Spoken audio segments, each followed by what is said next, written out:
trouve que c'est chouette de montrer qu'on peut penser faire des films autrement, où il n'y a pas ce rapport de domination, et que ça n'empêche pas d'avoir une vision d'auteur, enfin d'autrice. À ce moment-là, je me suis dit que j'allais peut-être tenir la chandelle toute ma vie.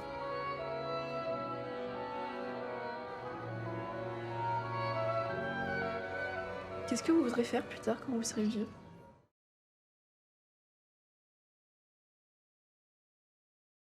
Tout vient de ce lycée Romain Rolland à Ivry qui invite chaque année un ou une cinéaste à faire un film avec la classe de première spécialité cinéma. Et on a carte blanche. Il s'agit de faire un film à soi. Enfin, moi, c'est vraiment un film que je considère. C'est pas un film collectif, ni un film réalisé par les élèves où je les aiderais à faire leur film. Et donc, moi, je l'ai pris d'une façon pédagogique, si on peut dire aussi, comme le fait qu'ils allaient m'accompagner à toutes les étapes. Donc, le moment où je cherche les idées, le moment où j'écris le scénario, c'est-à-dire que comme si je n'avais rien à cacher et que je partageais tout avec eux. On a commencé par exemple par regarder des extraits de films que j'aimais bien autour de l'adolescence parce que je savais que je voulais faire quelque chose autour donc faire un film d'époque, faire un film sur l'année où moi-même j'étais en première. C'est vraiment un exercice pour lequel j'ai trouvé que la contrainte me donnait beaucoup de liberté. J'avais pas envie de les entraîner dans une aventure où ce serait un film très naturaliste comme voilà, on peut le faire très très bien en France. J'avais envie qu'ils voient que tout est possible en fait, qu'on peut mettre de la voix off, de la musique, des cartons, on peut avoir différents formats d'images aussi parce qu'on a certains plans qu'on a tournés exprès en DV qui sont un peu plus sales et qui rappellent vraiment la vidéo d'époque, même si à l'époque c'était pas encore la DV. Voilà, on a retrouvé l'énergie de quand on a vraiment très très peu d'argent pour faire un film.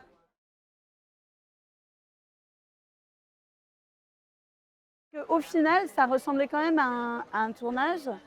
C'est juste que c'était réduit à sa plus simple expression.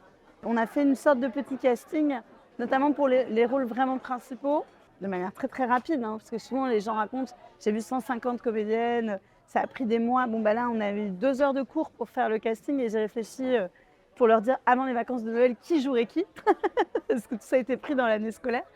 Et comme c'était aussi important pour moi que les gens qui avaient envie de jouer, ils aient quand même une petite apparition, c'est pour ça que vous avez beaucoup de tout petits personnages qui ont juste une phrase. Je trouvais ça beau voilà, qu'ils existent parce qu'ils avaient envie de ça et je les trouve tous géniaux en fait. Enfin, c'est vrai que c'est aussi un film que j'ai fait avec beaucoup d'amour pour les comédiens et les étudiants. Moi, la première question que je me suis posée avant de même choisir le thème du scénario, c'était aussi que je ne voulais pas leur voler des choses. C'est-à-dire, je ne voulais pas me mettre dans la position de leur demander de s'exposer et qu'ensuite ils puissent le regretter, parce que en fait, c'est vrai qu'à l'adolescence, il y a quelque chose vraiment de l'ordre de la grâce. Dans Solveig, ils sont vraiment tous magnifiques, quoi. Enfin, et drôles, et, voilà. Et elle particulièrement.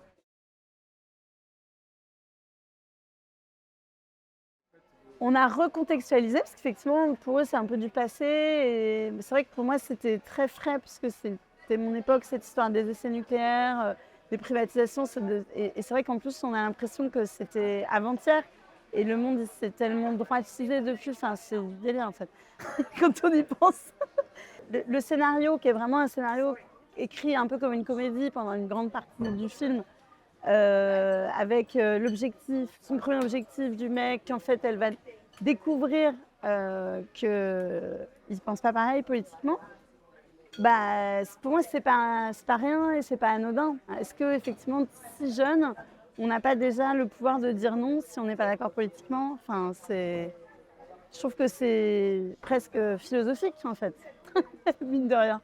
Et je trouve que c'est l'âge aussi où on se rend compte qu'il y a une altérité politique, parce qu'avant, on s'intéresse peut-être un peu moins à la politique, on est dans l'enfance.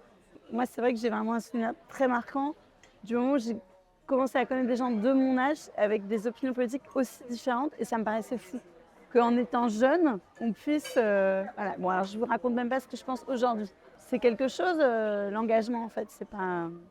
Et en même temps, voilà, c'est encore une fois sous une forme légère.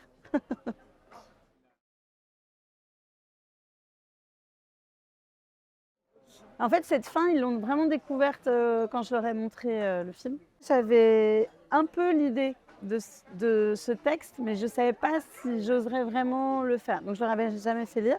Et c'est vraiment au montage qu'à un moment j'ai donné cette possibilité à la monteuse.